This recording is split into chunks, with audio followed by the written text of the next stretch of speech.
naglakbay ng bakong tabo sa init Pasig at Buhay na Laguna. Nag-uusap sa kubiyata ang mga pasahero. Vapor es Tabuk! Vapor es Tabuk! Buenos días a todos ustedes. Kay bagal-bagal, ang kubad-kubad, usad pagong, wala namang ibibilis itong vapor. Parang isang dekada na tayo naglalayag sa sobrang bagal. Kaunting tuli naman ang makina, Kapitan. O manin, Doña Victorina, may mga sasakyan ng mga isda na maaaring sumasyad ng vapor sa bukirin yan. Hay, Diyos ko! Kung wala lamang sanang inyo sa Pilipinas, sa digdig! Marahil ay bibilis ang takbo ng vapor. Malas! Malas! Wala na talagang magbuting lawa rito sa Pilipinas. De hecho, la solución es tan fácil, no se puede ninguno de ustedes pensó en eso. At ano naman ito, Ate? Simple lang naman ang aking mungkahi, bumukay ng ilog. Pagmumong kamay nilaan, magbukas ng bagong ilog.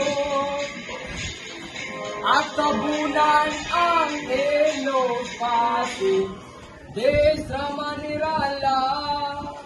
Simple, Ginoong Simon, ipagpaumanhin ninyo kung ako ay tututol sa iyong mungkahi.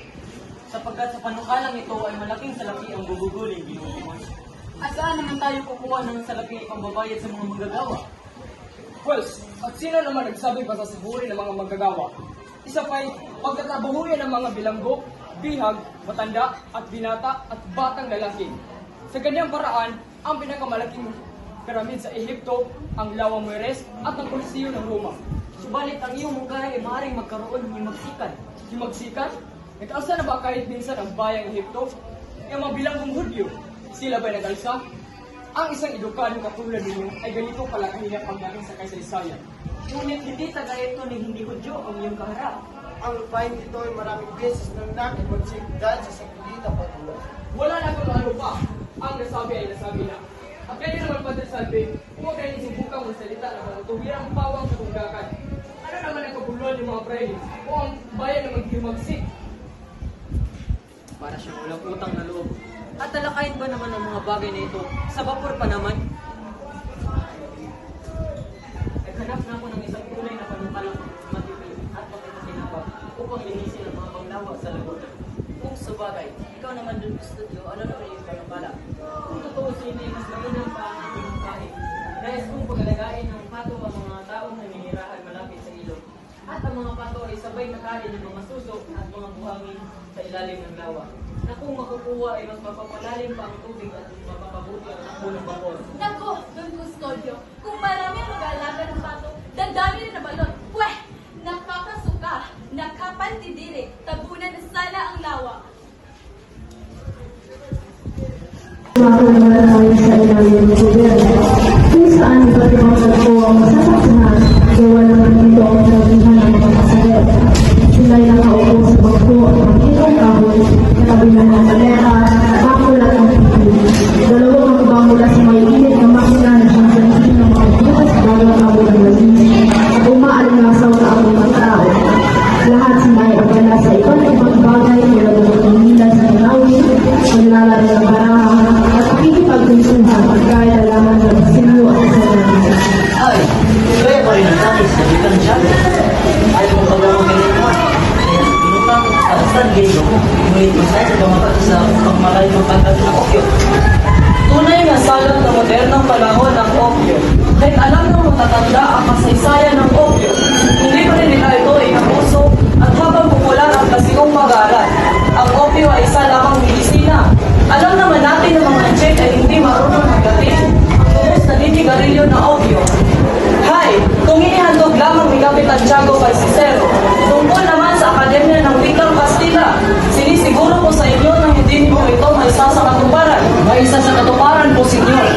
Ako sa amin si Padre Irini na narigaluhan ang isang pares ng Kastanong Kabayo, siya ay nangipagkita sa Kapitan General. Hindi iyon mahalaga. Sa salumat pa rin kayo ni Padre Sibayla, Hayaan niyo siyang sumalungat. Nandito yan ngayon sa Bacor. Dahil magtutungo siya sa Los Baños kung saan naroon ang Kapitan General. Oo, naunawaan ko. Pero saan naman kayo kukuha ng pondo? Mayroon din kami, senyor. Bawat estudyante ay mag-aambag ng ₱1. Subalit, paano ang mga profesor? Mayroon na rin po. Kalahati po sa kanila ay mga Pilipino at ang kalahati naman po ay mga Kastila. At ang kusali, si Matarai. Ang mayamang si Matarai ay pangagulutan gamitin ang isa sa kanyang mga bagay.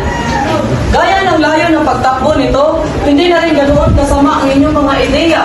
Yaman din lamang na hindi kayo masyadong mahusay sa pagsasalita ng Latin, ay pag-aaralan niyong mag-Kastila man lang.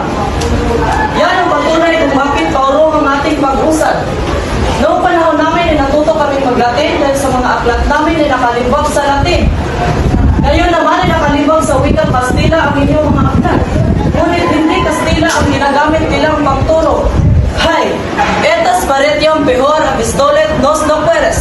Ang katandaan ng ating mga ama ay nagdudulot ng mas sama sa kanila.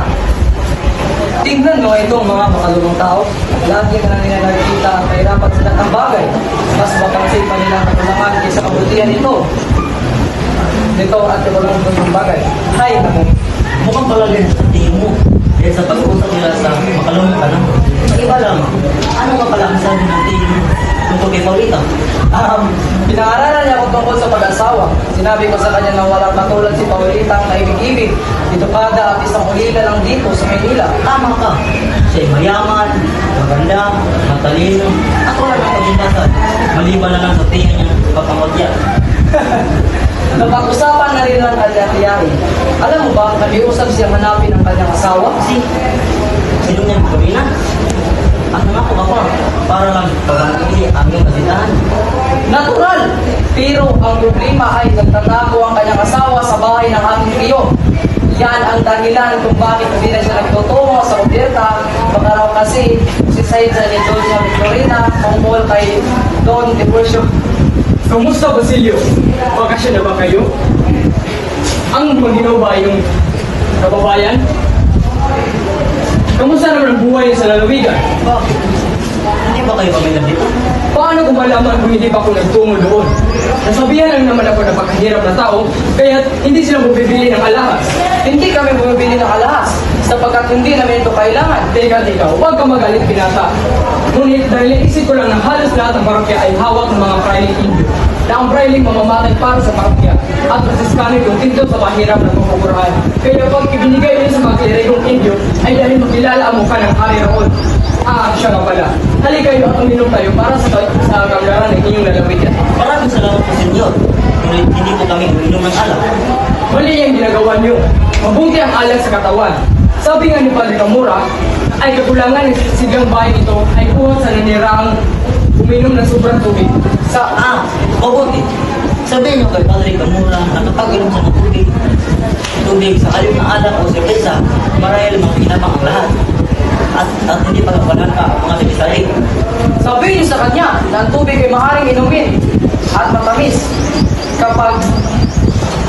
Kapag nilulunod dito ang alak o serbesa, pinapatay ang apoy. Kapag pinainit naman ang tubig, naging singaw ito. Kapag inambala naman, naging dagat na minsan nagwasak sa katauhan at dumibala sa buong mundo. Magandang sagot. Pero na nga ba ako natanggapin ito ni Padre Camura bilang biro at tanungin ako kung kailan nagiging singaw ang tubig at kailan ito nagiging isang dagat. Kapag nainitan ng apoy ang tubig, magiging singaw ito. Magiging dagat naman kapag ang maliliit at hiwa-hiwalay na ilog ay sama-samang pinagkilos sa tagana, bunga ng kasawian ng hukay ng mga tao. Hindi senyor Simon. Higit na mabuting sipil at tungkulan ang aking kaibigan isagani. Pangarap? Ang makina ay halos magkabanggaan. Samantala, kukunin ko muna ang aking service. Ano ang nangyari sa iyo? Kakaibang tao yun. Nakaramdaw ako ng pagkilapot at salis-tapot. Hindi ko nakita. Ulit mo parang pinapansin. Hindi ko ba alam na nagtatawag yung tawag nila ang isa yung kayumangin kardinal? Ano? Kayo mangging kardinal?